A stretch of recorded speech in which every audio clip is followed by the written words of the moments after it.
1월 30일입니다. 도피성으로 피하라라는 제목으로 여호수아서 20장 1절에서 9절까지 말씀을 보겠습니다.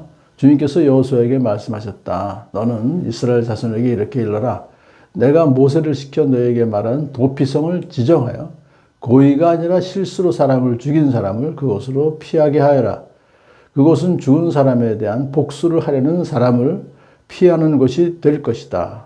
살인자는 이 성읍들 가운데 한 곳으로 가서 그 성문 어귀에 서서 그 성의 장로들에게 자신이 저지른 사고를 설명해야 한다. 그러면 그들은 그를 성 안으로 받아들이고 그가 있을 곳을 마련해 주어 함께 살도록 해야 한다.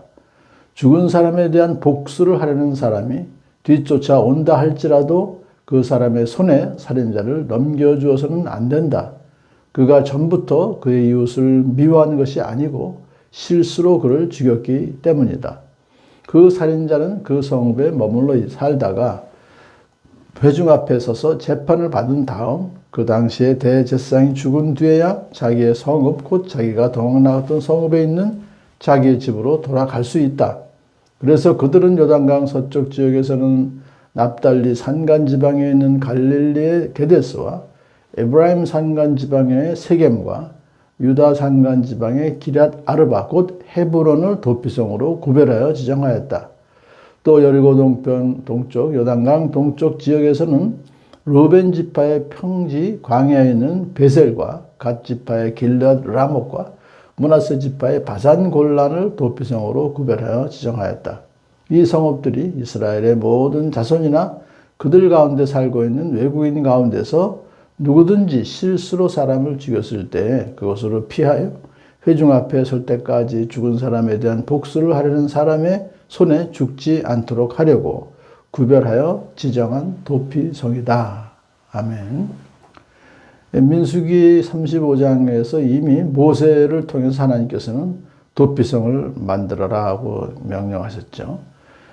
고의로 사람을 죽였을 경우에는 반드시 죽여야 된다. 근데 그것을 이제 그 가장 가까운 친족 중에서 죽은 사람에 대한 복수를 할 수 있는 사람을 이제 이렇게 허락했어요. 그러면 누가 내 이제 형제가 살해를 당했다 할 때는 그 살인자를 죽일 수가 있었다 하는 것이죠. 그러나 실수로 사람을 죽였을 경우에는 사실 그 과실치사인 경우에는 그를 이에는 이, 눈에는 눈, 목숨에는 목숨이라고 하지만 그것은 거기에서는 일단 예외 조항을 두는 거죠. 그래서 살려야 되는데 도피성으로 일단은 피해야 살 수가 있어요. 그래서 정식으로 회중 앞에서 재판을 받은 다음에 과실이냐 과실치사냐 아니면 고의로 죽인 거냐에 대한 판단을 받고 과실로 사람을 죽였을 경우에는 그를 살려줘야 된다. 왜냐하면 피해자를 해칠 의사가 전혀 없었던 정말 순수하게 과실로 사람을 죽였을 경우에는 그 사람을 살려줘야 된다. 그렇지만은 이제 재판을 받은 다음에 과실로 사람을 죽인 사람은 무조건 무죄 방면하는 것이 아니라 과실치사에 대한 책임을 물어야 돼요. 그래서 일단은 도피성 안으로 피하게 하지만은 그것이 결국은 또 다른 것은 연금이 되는 거죠. 거기서 살아야 돼. 밖으로 나오면 또 죽은 사람에 대한 복수를 하는 사람이 죽일 수도 있어요. 그때는 뭐 죽이면 당해도 할 수가 없는 거예요. 일단 도피성 밖에 나가면은. 그러니까 도피성 안에서 사는 것이 결국은 본인도 생명을 부재할 수 있지만 역시 또 그것은 하나의 연금 상태로서의 벌칙이다. 참 보면요. 이 도피성 제도를 생각해보면 하나님의 공의와 하나님의 사랑이 잘 어우러진 그런 제도다 볼 수가 있습니다. 자, 공식적으로 재판을 받아서 이제 과실치사가 확실하게 되면은 성 안으로 받아들여서 함께 살게 하는데 언제까지 사냐 하면은 대제사장이 죽을 때까지예요. 참 이 제도도 참 굉장히 참 예수님의 그 대속의 죽음을 여기서 우리가 볼 수가 있는 제도입니다. 왜냐하면 대제사장이 죽는 것을 살인자, 과실치사자를 의 죽음을 대속하는 것이다 이렇게 보는 겁니다. 그래서 예수님의 십자가의 대속을 이 대제사장의 죽음이 예표하는 것이다 그렇게 봅니다. 그래가지고 대제사장이 죽은 것이 그 살인자의 죄를 대신 이제 지고 그 모든 것을 다 끝내게 하는 자유를 주는 그러한 대속의 죽음이다라고 해서 풀어줘요. 그러면 그 풀림 당한 사람을 죽은 사람에 대한 복수를 하는 사람이 죽일 수가 없어요. 죽이면 그 사람이 오히려. 그래서 오히려 이 도피성 제도는 실수로 사람을 죽인 사람만 보호하는 것이 아니라 오히려 죽은 사람에 대한 복수를 하는 사람이 과잉 반응하지 않도록, 그래서 그 사람도 죄를 짓지 않도록 하는 그런 좋은 제도인 것입니다. 그런데 이제 지금 여호수아는 그러한 하나님께서 모세를 통해서 주신 명령을 이제 수행하는 건데, 근데 구체적으로 지정을 해야 되는데, 여기서 동쪽에 세 지역, 서쪽에 세 지역, 그렇게 나눴어요.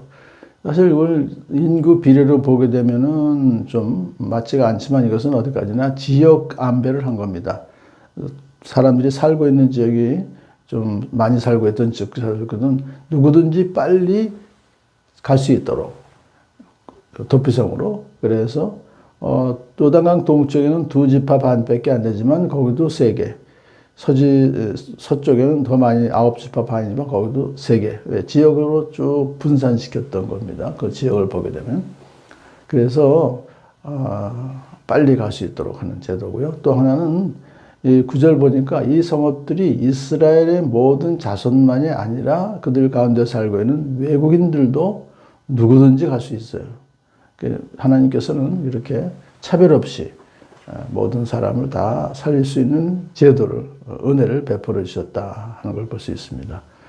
오늘도 예수님께서 사실 우리가 죽어야 될 그 참 저주를 대신 십자가에서 받으시고, 그래서 죽으셨기 때문에, 부활하셨기 때문에 우리도 예수님을 통해서 죄와 죽음의 권세에서 해방된, 그러한 것은 도피성에 있던 대제사장이 죽은 후에 그 살인자가 자유를 얻게 되었던 그것을 우리가 통해서 다시 한번 감사합니다.